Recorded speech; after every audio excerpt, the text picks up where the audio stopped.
오늘은 좀 특별한 시간을 좀 갖도록 하겠습니다. 오늘은 설교를 할 때 직접 PPT를 다 보여드리면서 설교하도록 하겠는데요. 오늘 특강식으로 좀 설교하도록 하겠습니다. 사실 이 설교를 준비하게 된 이유가 있습니다. 우리 대목장, 우리 장년부, 우리 김순옥 권사님이 항상 성경을 읽으시면 궁금한 것들이 생길 때마다 진짜 연락을 하시고 문자를 하십니다. 그래서 이것이 어떤 내용입니까? 라고 좀 더 알고 싶습니다.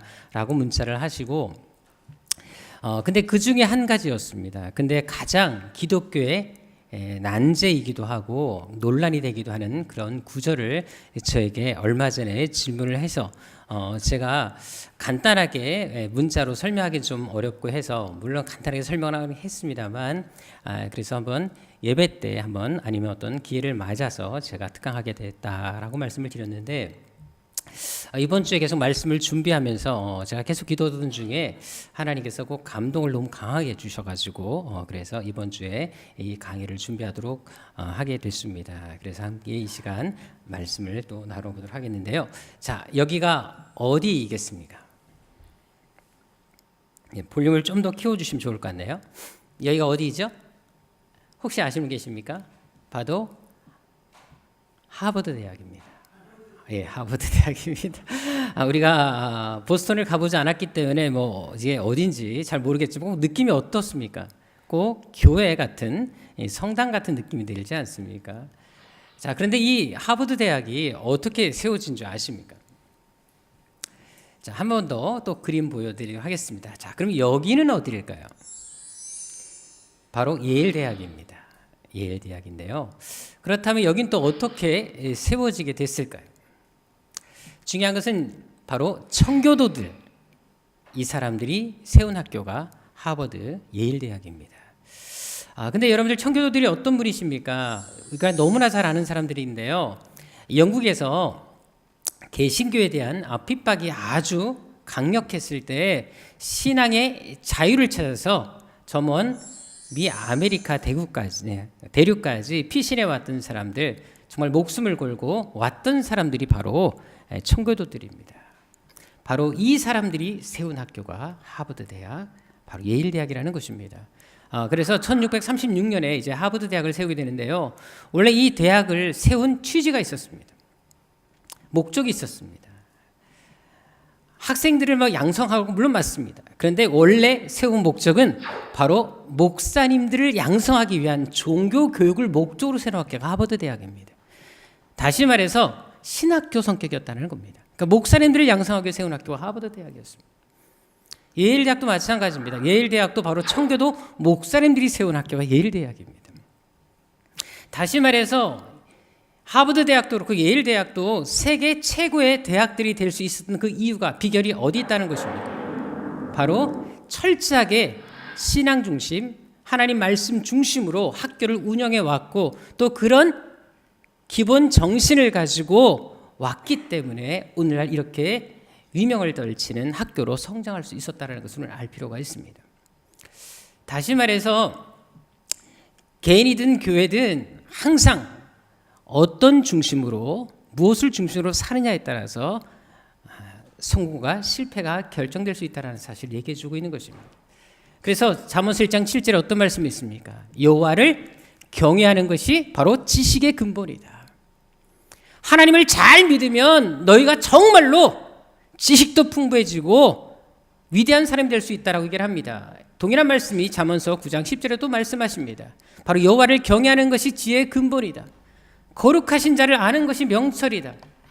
여러분들이 정말 이 땅에 살아가면서 사람들에게 인정받고 정말 저 사람 지식 있다, 지혜 있는 사람이다, 명철한 사람이다 라는 이야기를 듣고 싶으시다면 먼저 다른 많은 세상적인 학문보다도 하나님 말씀을 묵상하시고 그리고 더 하나님을 경외하는 삶을 살게 되면 하나님께서 이런 은혜를 주신다라는 것을 말씀해 주고 있는 것입니다. 마찬가지입니다. 개인, 가정, 직장, 기업도 마찬가지입니다. 성공하기 위해서는 우리의 힘, 노력으로 되는 것이 아니라는 것입니다. 반드시 하나님께서 도와주셔야 한다는 것입니다. 바로 하나님의 손에 우리의 성공과 실패가 있다는 사실을 우리는 꼭 기억할 필요가 있습니다. 그래서 우리는 무엇보다도 하나님을 아는 일에 힘써야 됩니다. 왜 하나님을 바로 알아야 하나님께서 우리 인생을 책임지지 않겠습니까? 왜 하나님께서 기뻐하는 삶을 우리가 살 수 있기 때문에 당연히 하나님께서 우리에게 필요한 무엇이든지 간에 주시지 않겠습니까? 그래서 무엇보다도 우리가 이 땅을 살아가면서 가장 우리의 삶의 중점을 둬야 될 것은 어떻게 하면 하나님을 바로 알고 하나님을 잘 섬길까? 바로 여기 있다는 사실을 우리는 알 필요가 있습니다. 성경 공부가 중요한 이유도 바로 여기 있지요. 왜 우리가 성경 공부를 합니까? 우리가 하나님을 알지 못하면 하나님을 제대로 예배할 수가 없습니다. 실제로 이스라엘 백성들이 심판받았을 때가 있습니다. 그렇게 하나님의 백성으로 선택받고 택함받은 선민임에도 불구하고 항상 그들이 징계를 받고 인생을 힘들게 살았던, 역경 속에 살았던 이유가 있었습니다. 왠지 아십니까? 왜 그들이 그렇게 철저하게 하나님의 놀라운 기적을 경험했음에도 불구하고 왜 그들이 힘든 인생을 살아가고 때로는 망한 인생을 살게 된 줄 아십니까? 호세아 4장 6절에 이렇게 말씀하십니다. 내 백성이 지식이 없어 망한다. 돈이 없어 망한 것이 아니라, 건강이 약해서 망한 것이 아니라 하나님을 아는 지식이 없어서 내 백성이 망한다라고 말씀하십니다. 그래서 우리가 이 땅을 살아가면서 하나님을 정말 많이 알아야 된다는 것입니다. 근데 많이 아는 것도 중요하지만 더 중요한 것이 있습니다. 바로 알아야 된다는 것입니다. 성경을 우리가 아무리 많이 알아도 그것을 잘못 알고 있으면 얼마나 위험합니까? 오늘날의 이단을 보십시오. 사실 여러분들 이단 얼마나 우리 한국교회에 많습니까? 특별히 다른 종교에는 이단이 없어요. 특별히 기독교가 이단이 많습니다. 왠지 아십니까? 기독교가 진짜기 때문에 그렇습니다. 진짜니까 가짜가 판을 치는 것입니다. 여기에 생명 있고 진리가 있으니까 당연히 거짓이 역사할 수밖에 없다는 사실을 기억할 필요가 있습니다. 또 오늘날의 잘못된 종말론이 얼마나 많습니까? 요즘에는 여러분들 종말론 정말 심각합니다. 인터넷 유튜브를 통해서 보게 되면 가끔 저도 어떤 목사님들의 이야기를 듣게 되는데 너무 한심스럽고 때때로는 정말 안타까운 일들을 되게 많이 경험하게 됩니다. 근데 거기에 많은 사람들이 빠져 있다는 것입니다. 결국 이렇게 이단 잘못된 종말론에 빠지는 이유가 뭡니까? 바로 성경에 대한 이해가 부족하기 때문에, 무지하기 때문에 이런 결과가 나타나는 것입니다. 우리가 성경을 바로 알면 이단을 분별할 수가 있습니다. 이단에 넘어갈 이유가 없죠. 근데 보십시오. 오늘날의 교회 중직자들 중에서도 이단에 빠진 분들이 상당히 많습니다. 특별히 신학교 교수까지 이단에 빠지는 경우가 있고 심지어 목회자의 가정까지 자녀들이, 사모님들이 이단에 빠지는 경우가 얼마나 많습니까? 그 피해와 사례들을 저는 가까이 접할 수가 있고요. 제가 1년에 적어도 2번 이상 상담받는 것이 바로 이단 상담과 귀신 상담입니다. 그만큼 악한 영들이 지금 역사하고 있다는 것입니다. 결국 성경에 대한 이해 부족이, 무지가 이런 결과를 가져왔다는 것입니다. 제가 왜 우리 교회에서 그렇게 말씀을 강조하고 큐티를 강조하고 성경 공부를 강조하는 이유가 뭔지 아십니까? 우리 자신을 지키기 위해서 기도만이 한다고 지켜지는 것이 아닙니다. 반드시 기도와 함께 말씀의 깊이 뿌리 내리지 않으면 우리는 이 땅에서 승리할 수 없다는 사실을 반드시 기억할 필요가 있습니다. 오늘 본문도 마찬가지입니다. 오늘 본문도 가장 기독교에 논란이 되고 있습니다. 이거 가지고 많은 사람들이 얼마나 성경을 오해한 줄 아십니까? 여기 보게 되면 19절에 그가 또한 영으로 가서 옥에 있는 영들에게 선포하셨다는 말씀이 있습니다. 이거를 가지고 사람들이 어떻게 해석한 줄 아십니까? 아, 그렇구나. 여기 옥에 있는 영들은 어떤 영일까를 고민하게 됐습니다. 그리고 가서 무엇을 선포하셨지? 고민하게 됐습니다. 그래서 잘못된 해석이 나오게 되는데요. 그 대표적인 해석이 뭔지 아십니까? 바로 예수님께서 바로 지옥에 가셨다는 것입니다. 십자가에 못 박히신 다음에 지옥에 가신데 이 옥이라는 단어가 지옥이라고 해석했습니다. 그리고 가서 무엇을 전했다? 복음을 전했다 라고 얘기를 하십니다. 이건 제 얘기가 아니라 이상한 사람들의 이야기입니다. 이것도 은혜 받으시고 가서 우리 홍 목사님이 얘기하셨는데 여기 옥에 있는 영들은 지옥이라 얘기하신다. 큰일 나십니다, 여러분들이. 그리고 가서 복음을 전하셨다? 이런 얘기 절대 하지 마십시오. 보통 인터넷 들어가시면 대부분 이런 이야기들이 너무 많이 판을 치고 있습니다. 그것이 아니라고 지금 말씀을 드리는 것입니다. 그리고 그 근거로 제시되는 구절이 있습니다. 이 사람들이 이 근거, 베드로전서 1장 19절 20절의 말씀을 가지고 이야기하면서 내놓는 근거가 4장 6절이 있다고 얘기합니다. 거기 이렇게 나와 있습니다. 죽은 자들에게도 복음이 전파되었다. 이 말씀이 있거든요. 그러니까 이걸 연결시켜버린 겁니다. 그리고 나서 봐라. 죽은 자들 누구냐? 옥에 있는 영들, 바로 지옥에 있는 영들이 아니냐? 그들에게 예수님께서 와서 복음을 전하신 거다. 이렇게 해석을 해내고 말았습니다. 여러분, 세상에 많은 책들이 있죠. 그중에 기독교 관련된 기독교 서적들이 있습니다. 이 본문을 갖고 해석하는 것은 거의 대부분 80% 이상이 다 이렇게 해석해내고 있습니다. 그래서 우리가 성경을 바로 알아야 된다는 것입니다. 그냥 문자적으로 해석하시고 그냥 성경 구절을 그냥 같이 짜 맞춰보니까 그렇게 해석되는 거예요. 그리고 이단들도 이 말씀을 그대로 인용합니다. 특별히 가장 대표적인 종교가 있습니다. 조금 이따 말씀드리겠습니다. 그렇다면 여러분들 앞에 말했던 옥에 있는 영들과 여기 죽은 자들이 동일한 인물들일까요? 그래서 우리가 성경을 바로 알아야 됩니다. 제가 이것을 설명하지 않고 이렇게만 여러분들한테 얘기했다면 여러분들도 은혜 받고 그런가 보다라고 생각하셨을 것입니다. 그래서 우리가 쉽게 미혹당하는 것입니다. 성경을 아는 것이 이렇게 중요해요. 그래서 사람들이 이거를 가지고 옥에 있는 영들 그리고 죽은 자들 복음 전했다, 이것을 일치시키면서 나온 이론이 무슨 이론입니까? 바로 연옥설이 여기서 나온 것입니다. 카톨릭의 연옥설이 바로 여기서 나온 것입니다. 성경에도 없는 연옥설을 만들어버렸어요. 천과 지옥뿐만 아니라 연옥이라는 곳이 있다.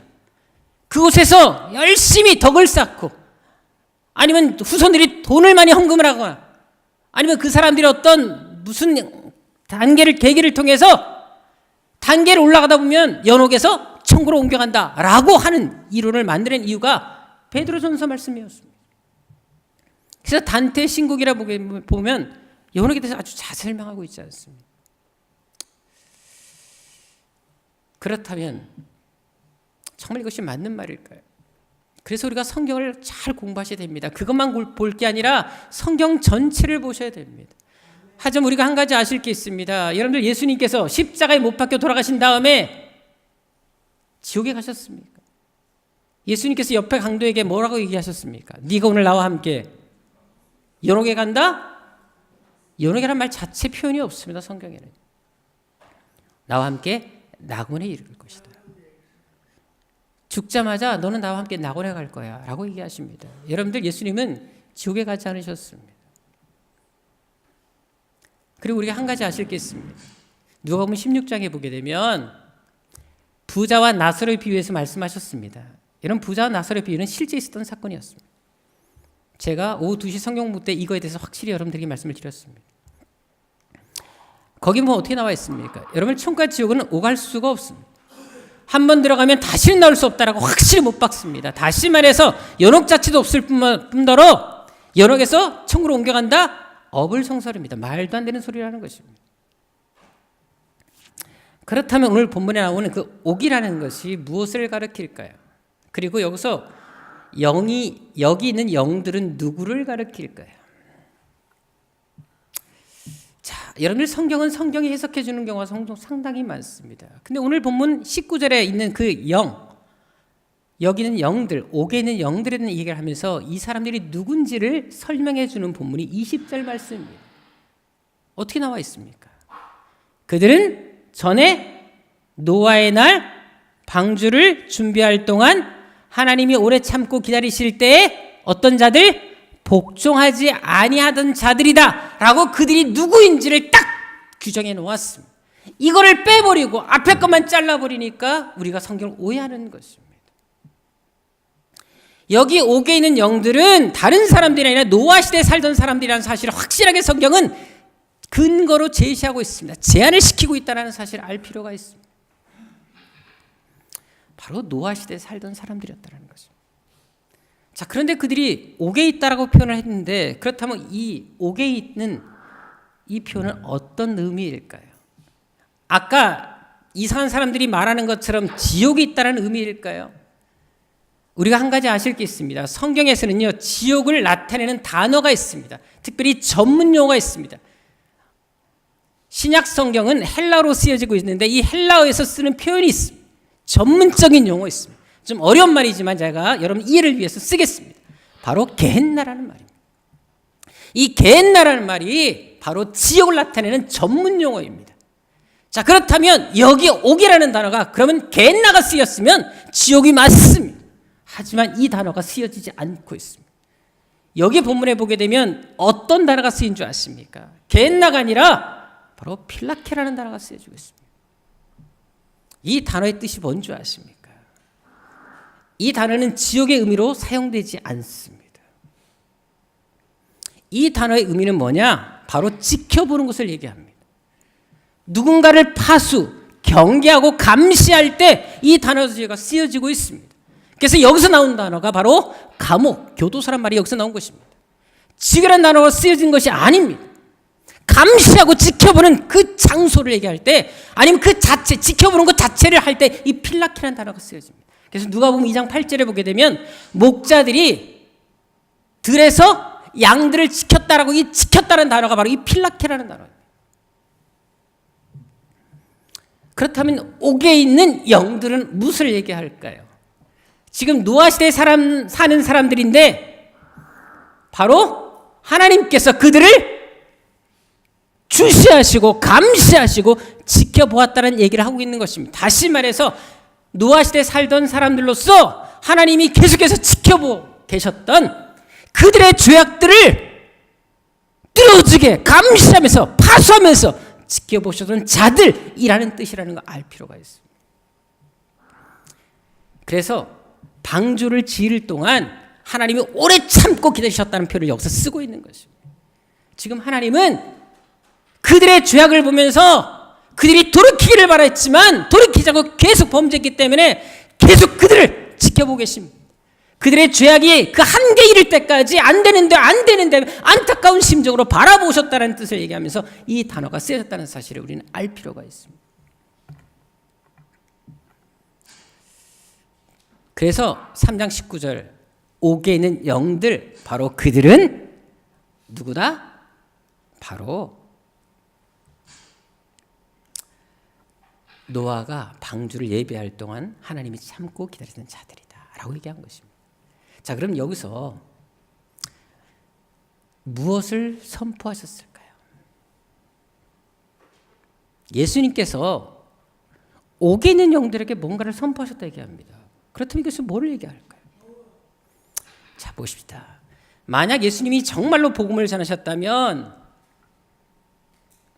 문제가 생깁니다. 왠 줄 아십니까? 아니, 그러면 이미 지옥국에 가 있는 사람들에게 다 복음을 전하셔야지 왜 노아 시대에 살던 사람들만 전합니까? 말도 안 되지 않습니까? 여러분들, 예수님께서 지금 노아 시대 사람들에게 가서 복음 전했다, 특히 십자가에 못 박혀 돌아가시고 나서 그렇게 전했다라고 말하면 안 됩니다. 자, 무엇을 전하셨는지 알 필요가 있는데요. 또 한 가지 아실 게 있습니다. 신약 성경 헬라어에서는요, 복음을 전했다라고 할 때 쓰여지는 단어가 있습니다. 바로 유앙겔리온이라는 복음, 유앙겔리조, 복음을 전하다라는 단어가 있습니다. 이 단어는 복음을 전할 때 쓰는 전문 용어입니다. 자, 그런데 본문에는 캐릭소라는 단어가 쓰여지고 있습니다. 근데 이 캐릭소라는 단어가 되게 중요한 단어인데요. 이 단어는 반드시 복음을 전한다라는 뜻으로 쓰일 때는요, 이 단어 자체만 쓰여지지 않습니다. 목조가 나오는데 이 목조에 받을 복음이라는 단어가 나와야지만 이 캐릭소라는 단어가 복음을 전하는 의미가 되는 것입니다. 그래서 유앙겔리조라는 게 동사면 유앙겔리온이라는 게 명사가 있는데 이 명사가 와야지만 이 캐릭소를 쓸 때 복음을 전한단 말이 됩니다. 그런데 놀랍게도 오늘 본문에는 이 단어가 목조가 나와 있지 않습니다. 그냥 선포했다라고만 나옵니다. 근데 이 캐릭소라는 단어가 그냥 목적 없이 쓰여질 때는 어떤 의미냐? 어떤 사실에 대해서 말하고 전달한다는 의미를 가진 단어입니다. 다시 말해서 오늘 본문에서 복음을 전한 것이 아닙니다. 어떤 사실을 노아 시대 사람들에게 알려줬다라는 것을 지금 말하고 있는 것입니다. 그럼 무엇을 알려줬을까요? 바로 다가올 심판, 홍수 심판에 대해서, 그리고 이 세상이 종말이 올 것에 대해서 얘기하는 것을 말하는 것입니다. 누구의 입을 통해서요? 노아의 입을 통해서 얘기한 것입니다. 그래서 베드로후서 2장 5절에 보시죠. 의를 전파하는 노아라는 표현이 여기서 나온 겁니다. 왜? 노아는 방주를 지으면서 120년 동안 그 노아 시대에 살던 사람들, 범죄하는 사람들에게 어떻게 하든지 복음을 전한 것입니다. 그 복음, 바로 그 복음이 예수님의 십자가에 대한 이야기가 아니라 이제 곧 홍수 심판이 온다. 그러니까 너희들 회개하고 돌아서라. 이 말을 전하는 것을 얘기하고 있는 것입니다. 그런데 중요한 것은 노아의 입을 통해서 그 말씀하신 주체가 누구라고 베드로전서에서 말씀하고 있는 줄 아십니까? 바로 그분이 예수님이다라고 얘기하는 것입니다. 실제로 베드로전서 1장에 보게 되면요, 예수님께서는 구약시대 때부터 이미 예언자들이라든지 당신의 사람들을 통해서 일했다라는 것을 증거하고 있는 본문이 여기 나옵니다. 여러분들이요, 한 구절만 이해할 것이 아니라 성경 전체를 보신다고 말씀드린 게 이유가 여기 있는 것입니다. 이미 예수님은요, 구약시대도 활동하셨습니다. 인간의 육신이 몸을 입고 오시기 전부터 이미 구약시대에서도 활동하셨습니다. 그래서 이 구원에 대해서 사람들에게 구원을 주실 그 메시지에 대해서 이미 예언자들에게 마음속에 역사하시고 이미 영을 통해서 영적으로 그들의 마음속에 역사하셨다는 사실을 증거하고 있는 것입니다. 다시 말해 구약시대에도 예수님은 활동하셨습니다. 그때는 육신의 몸을 입으신 것이 아니었기 때문에 영으로 활동하셨다는 얘기를 하고 있는 것입니다. 이게 지금 베드로전서에서 강조하고 있는 사상입니다. 다시 말해서 예수님께서는요, 영으로 가셔서 노아 시대에 노아의 입을 통하여 그곳에 가셔서 사람들에게 바로 세상 종말이 온다라는 것을 선포했다는 얘기를 지금 여기서 하고 있는 것입니다. 하지만 당시 사람들이 이것을 들었다 안 들었다? 듣지 않았습니다. 예수님은 노아의 입을 통해서 열심히 당시 사람들에게 심판을 알리셨지만 끝내 그들이 돌이키지 않았기 때문에 결국 멸망당했음을 지금 베드로전서에서 말씀하고 있는 것입니다. 그렇다면 베드로가 왜 이 말을 한 줄 아십니까? 이유가 있었습니다. 베드로는 이 편지를 쓸 때 당시 소아시아, 오늘날로 말하면 터키에 흩어져 있는 그리스도인들에게 편지를 썼습니다. 그것이 바로 베드로 전서 후서입니다. 자, 그런데 그 당시에는요, 베드로전서 1장에 보시게 되면 소아시아에 흩어져 있는 사람들에게 편지를 썼다는 말이 나옵니다. 여러분, 그 당시 기독교인들이 흩어져 살았는데 문제는 뭐냐? 그 당시 기독교의 핍박이 되게 많았습니다. 그래서 당시 수신자들, 이 편지를 읽는 그리스도인들의 상황이 너무 좋지 않았어요.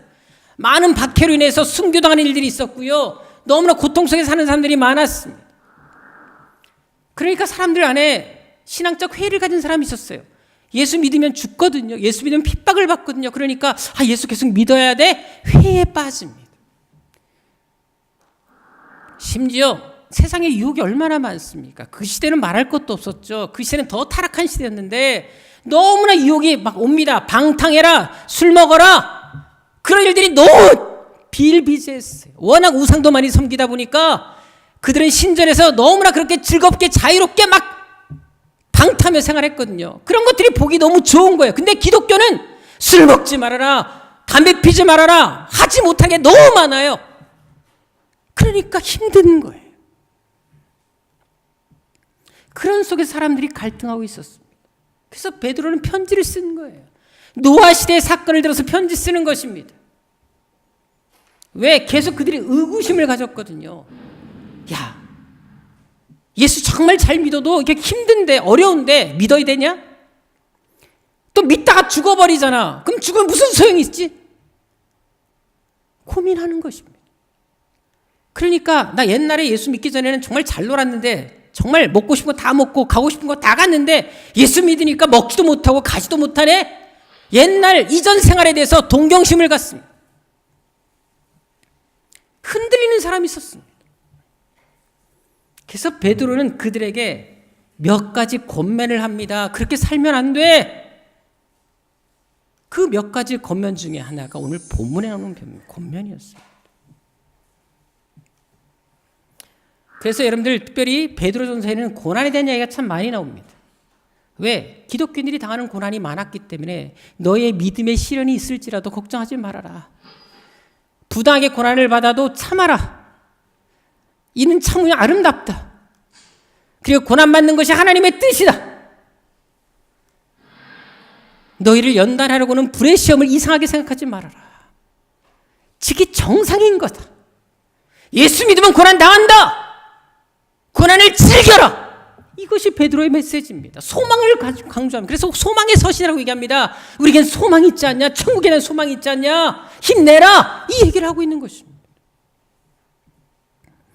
바로 고난에 대한 권면을 베드로전서는 계속해서 강조하고 있습니다. 또한 순교에 대한 권면도 나와 있습니다. 자, 육체로는 너희가 죽음을 당한다 할지라도 너희 영은 죽지 않아. 너희 영혼은 천국에 가서 하나님과 함께 있어. 그러니까 육신의 죽음 그 자체를 두려워하지 마. 육신의 죽음은 잠깐이지만 죽음 이후의 삶은 영원한 삶이니까 믿음을 지키고 끝까지 인내의 길을 걸어가야 돼. 이걸 지금 베드로가 얘기하고 있는 것입니다. 그러면서 하는 말이 뭐냐? 예수님은 산자와 죽은 자를 심판하시러 오실 분이야. 그분은 죽은 자뿐만 아니라 산자의 주님도 되셔. 주님은 우리 인간의 모든 생명을 주관하신 분이야 라고 강조합니다. 그것이 바로 죽은 자들의 복음이 전파했다는 말을 하길 때 이 단어가 쓰여진 것입니다. 바로 베드로전서 4장 6절 말씀이 이 배경을 순교에 대한 권면을 위해서 쓴 배경이라는 걸 아셔야 돼요. 그래서 보십시오. 베드로전서 4장 1절부터 보셔야 됩니다. 그리스도께서 이미 육체의 고난을 받으셨으니까 너희도 같은 마음으로 갑옷을 삼으라. 고난 자체를 즐기면서 오히려 그 고난이 영광스러운 것으로 받아들여라 라고 얘기하고 있습니다. 그리고 이어서도 계속 얘기합니다. 이러므로 너희가 사람들이 너희를 왜 너희는 우리처럼 같이 방탕하지 않냐? 비방해도 너희를 이상하다 손가락질해도 힘들어하지 말아라. 그들이 너희들을 이상하게 판단해도 마음 쓰지 마. 지금 베드로가 이 얘기를 하고 있는 것입니다. 당시 그리스도인들이 당하는 고난에 대해서 지금 베드로는 계속 얘기를 하고 있는 것입니다. 그러면서 얘기를 하는 게 베드로전서 4장 5절 말씀입니다. 예수님은 산자와 죽은 자를 심판하기 위해서 준비되신 분이야. 이 모든 일들이 다 드러나게 돼 있어. 너희를 핍박했던 사람들도 그 일에 대해서 다 드러나게 돼 있고 다 걱정하지 마 라고 지금 베드로가 계속 얘기를 하고 있는 것입니다. 그러면서 6절에 이 말씀이 나온 겁니다. 이를 위하여 죽은 자들의 복음이 전파되었다. 이게 무슨 말씀인 줄 아시겠습니까? 여기 죽은 자들은 여러분들 지금 옥에 있는 영들을 얘기하는 것이 아닙니다. 지금 너희 그리스도인, 다시 말해 지금은 죽었지만 살아있을 때 복음을 받아들였던 그리스도인들을 얘기하고 있는 것입니다. 그들도 비록 지금은 죽었지만 그들이 복음을 받아들였잖아. 근데 그들은 지금 어떻게 있다고요? 육체는 죽었지만 영으로는 하나님 안에서 지금 살고 있어. 천국에서 있는 거야 라고 얘기를 하고 있는 것입니다. 그러니까 정신을 차려서 끝까지 믿음을 지켜야 돼. 그러면서 7절에 말씀하는 게 바로 그 내용입니다. 그러니까 앞뒤 다 잘라내고 이것만 쏙 뽑으면 안 된다라는 거예요. 성경은요, 여러분들이요. 왜 이 말이 쓰여지는지 배경을 아실 필요가 있습니다. 옥에 있는 영들과 이 죽은 자들은 다른 사람들입니다. 옥에 있는 영들은 노아 시대 사람들, 여기 죽은 자들은 그 당시 베드로 사도가 사역했던 그 당시 예수 믿다가 핍박 속에서 죽은 사람들을 얘기하고 있는 것입니다. 그래서 베드로는 순교에 대해서 권면하면서 이 얘기를 하고 있는 것입니다. 그래서 또 강조하는 게 뭔지 아시면 거룩한 삶을 살아라. 그 시대가 워낙 타락한 시대니까 제발 그런 사람들과 어울려서 방탕하려고 하지 마. 그래서 육체의 정욕을 제어해. 계속 얘기를 합니다. 다시는 사람의 정욕을 따르지 말아라. 이전처럼 옛날로 돌아가려고 하지 마. 예수 믿었으면 이제 예수 믿는 사람답게 살아. 이 얘기를 지금 베드로가 계속 강조하는 것입니다. 너희가 옛날처럼 살았던 것은 지난 대로 좋겠지 다시 마음을 쓰려고 돌이키려고 하지 마. 그 얘기를 하고 있는 것입니다. 왜요? 그 이유가 바로 오늘 얘기했던 그 본문입니다. 노아 시대 사람들이 바로 그렇게 살다가 멸망했잖아 라고 얘기하는 것입니다. 여러분. 근데 그 당시 몇 명은 구원받았다고요? 예, 베드로서에도 강조합니다. 노아와 나머지 7 식구 총 8명이죠. 그래서 오늘도 본문에 보게 되면 그렇게 그때 구원받은 사람이 8명밖에 되지 않아. 겨우 8명이었어. 그 시대에 얼마나 많은 사람이 살고 있었으며 그 많은 사람들 중에 구원받는 사람이 8밖에 없었어. 구원받는 사람이 많지 않다라는 것입니다. 적다라는 겁니다. 그만큼 구원받기가 쉽지 않다라는 거예요.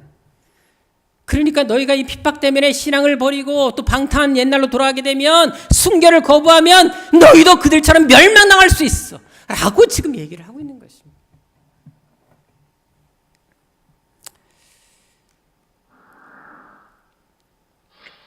그런데 중요한 것은 예수님께서 이 말씀을 이 땅에 살아계실 동안, 특별히 공생의 마지막에 이 말씀을 거듭 말씀하셨다는 사실을 아십니다. 바로 말세 때가 되면 사람들의 상태의 심각성을 얘기하실 때 노아의 시대로 비유하셨습니다. 그래서 누가복음 17장에 보게 되면 이렇게 얘기하십니다. 노아의 때에 된 것 같이 인자의 때에도 그런 일이 생길 거야. 노아가 방주에 들어갈 그때까지도 사람들이 먹고 마시고 장가들고 씹갔잖아. 근데 홍수가 나서 그들이 멸망당했잖아. 그 일들이 앞으로도 동일하게 세상 종말 때 일어날 거야 라고 얘기를 하고 있는 것입니다. 근데 이 말씀 한 번 하시지 않았어요. 마태복음 24장에 또 한 번 더 하십니다. 중요한 것은 우리 성경 공부하신 분들은 아시죠? 동일한 말씀이지만 이 말씀을 전했던 시기가 다르다고 말씀드렸습니다. 예수님은 2번이나 이 얘기를 하셨습니다. 그만큼 앞으로 세상 종말 때 예수님이 재림하실 때가 되면 그 시대는 노아 시대처럼 동일한 시대였다. 동일한 시대가 될 것이다. 얘기를 하고 있는 것입니다. 근데 실제로도 여러분들 지금 바로 노아 시대 아닙니까? 요즘 기독교인들을 보십시다. 예전 같은 고난에 대한 핍박에 대한 그거에 대해서 기쁨으로 받아들이고 기꺼이 고난을 감수하겠다는 사람들이 의외로 적습니다. 열정 있는 사람들 여러분들 갈수록 사라집니다. 헌신 사라졌습니다. 편리주의로 바뀌었어요. 주일 한번 예배드리는 걸 끝내버립니다. 이제는 여러분들 그냥 한번 그냥 예배드리면 됐잖아. 나 예수 섬기고 있어 라고 말을 해버립니다. 더 이상의 훈련, 더 이상의 어떤 내가 더 내 시간을 투자하면서까지 하나님을 더 알려고 하는 노력 자체가 없다는 것입니다. 여러분들 이렇게 예수 믿고 어떻게 구원받을 수 있겠습니까? 지금 세계에서 예수 믿는 사람들 중에 핍박받는 사람이 얼마나 많은 줄 아십니까? 그들은 목숨을 걸고 예수 믿습니다. 자, 그들이 믿는 예수와 우리가 믿는 예수가 다릅니까? 아니잖아요. 근데 그들은 예수님 때문에 자기 인생을 다 버렸습니다. 포기했습니다. 부와 명예 다 포기했습니다. 그렇게 살던 사람들이 있었어요. 그들이 믿는 하나님과 우리가 믿는 하나님이 왜 동일한데 왜 믿는 모습은 다를까요? 여러분들 지금 우리가 이렇게 예수 믿으면 안 될 때라는 것이 아실 필요가 있습니다. 여러분들 초대교회 성도들은 열정이 있었습니다. 헌신이 있었습니다. 근데 오늘날은 편리주의로 다 바뀌어버렸어요. 심지어 여러분들 교인이 있는데 일꾼이 없어요. 리더가 없어요. 분명히 남을 제자화시키고 제자가 되게 하셔야 되는데 내 스스로 그렇게 사람들을 키워낼 만한 역량이 부족하다는 것입니다. 세상 문화, 세상 노래는 관심이 많은데 내가 신앙 성장을 위해서 너무나 노력하지 않고 있다는 거예요. 너무나 바쁩니다. 먹고 사는 데 너무 바쁩니다. 교회 다니는 이유도 어디 있습니까? 그냥 마음의 평화를 얻기 위해서 그냥 교회 안 나니까 뭔지 찝찝하고 뭔가 불안하니까 그냥 마음의 위안을 삼기 위해서 교회 나옵니까? 아니면 사람들을 만나는 게 좋아서 아니면 교회 밥이 맛있어서 나오십니까? 여러분들이 그렇게 교회 다니면 안 된다는 것을 얘기하고 있는 것입니다. 누가 좋아서 누가 보고 싶어서 그래서 교회 나오면 안 된다는 것입니다. 여러분들 지금 시대가 그렇게 됐어요. 안타깝지 않습니까? 그래서 한국교회의 힘이 사라지고 능력이 사라졌습니다. 지금 대형 교회들이 막 무너지지 않습니까? 여러분들 왜 이렇게 됐습니까? 왜 그들 안에 하나님을 아는 지식이 없어서 그렇습니다. 여러분들이요. 하지만 그 결과가 어떻게 나타났습니까? 여러분들 노아 시대 때 그렇게 살다가 완전히 하나님이 쓸어버리셨어요. 얼마나 무서운 일이 생기겠습니까? 만약 앞으로도 예수님께서 재림하시게 되면 그때는 여러분들 노홍수와 같은 이 세상 자체는 완전히 사라집니다. 성경에 그런 것들에서 얼마나 얘기를 많이 하고 있습니까? 심판에 대한 메시지가 얼마나 많은 줄 아십니까? 제가 여러분들에게 두려움을 주려고 이 말을 하는 것이 아닙니다. 알 건 아셔야 되지 않겠습니까? 왜? 저는 죽어본 사람입니다. 자살도 시도했던 사람이고 내가 하나님을 만나지 않았다면 내가 이 자리에 있으면 있을 수 없는 사람이기 때문에 제가 여러분들에게 말씀드릴 수 있어요. 저는 죽어본 사람이기 때문에 저는 내세를 이미 경험한 본 사람이기 때문에 말씀을 드릴 수 있는 것입니다. 그래서 다 포기하고 제가 왜 목사의 길을 간 줄 아십니까? 우리의 삶이 여기가 마지막이 아니기 때문에 제가 이 길을 가고 있는 것입니다. 예수님은 홍수 사건과 함께 바로 이어서 어떤 말씀하신 줄 아십니까? 예수님은 홍수 시대에 사람들이 멸망당했던 것처럼 이제 예수님이 오실 때가 되면 동일한 상황이 벌어질 텐데 그때는 어떤 일이 벌어지는 아느냐?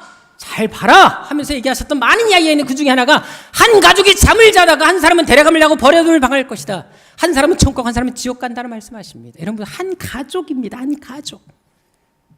한 가족 안에서도 여러분들 공동체 내 살던 사람이지 않습니까? 얼마나 친밀합니까? 근데도 버림받을 사람이 있다고 말을 합니다. 두 여자가 함께 맷돌을 갈다가 같이 직업에 종사하고 있었습니다. 또 같이 밭에 있었어요. 열심히 일했던 사람들입니다. 얼마나 친분이 있겠습니까? 얼마나 관계가 돈독하겠어요. 근데 그들 중에도 버림받을 사람이 있고 데려감을 당할 사람이 있다고 말씀하십니다. 이 공동체도 마찬가지입니다. 저는 다 구원받기를 원합니다. 근데 그렇지 않을 수 있다는 얘기를 하고 계시는 것입니다. 그래서 예수께서 말씀하셨습니다. 그러므로 깨어있으라. 어느 날에 예수님께서 임하실지 재림하실지 저희가 알지 못하기 때문이다.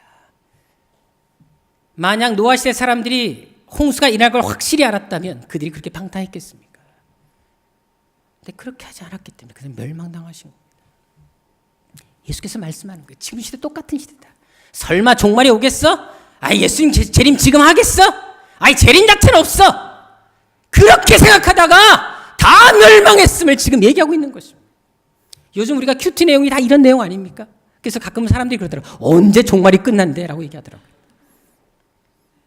종말은 끝나지 않습니다. 예수님이 오셔야 종말이 끝납니다. 저는 누누이 여러분들 얘기하지 않습니다. 전 예수님 지금 빨리 왔으면 좋겠다고.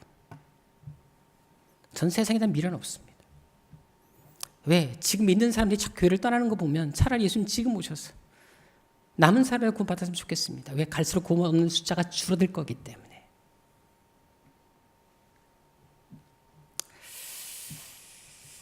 여러분들 사실 우리는 예수님이 오시는 그 날짜는 정확히 모릅니다. 오늘 오후 성경 공부 때 그 날짜에 대한 이야기를 제가 여러분들이 좀 자세히 설명할 겁니다. 워낙 중요한 부분이기 때문에 이건 안 다룰 수가 없어요. 제가 이번 주 목요일 큐티 하는데 그날 큐티 시간만 6시간이 걸렸습니다. 이 문제 때문에요. 여러분들이 제대로 알려주고 싶어서.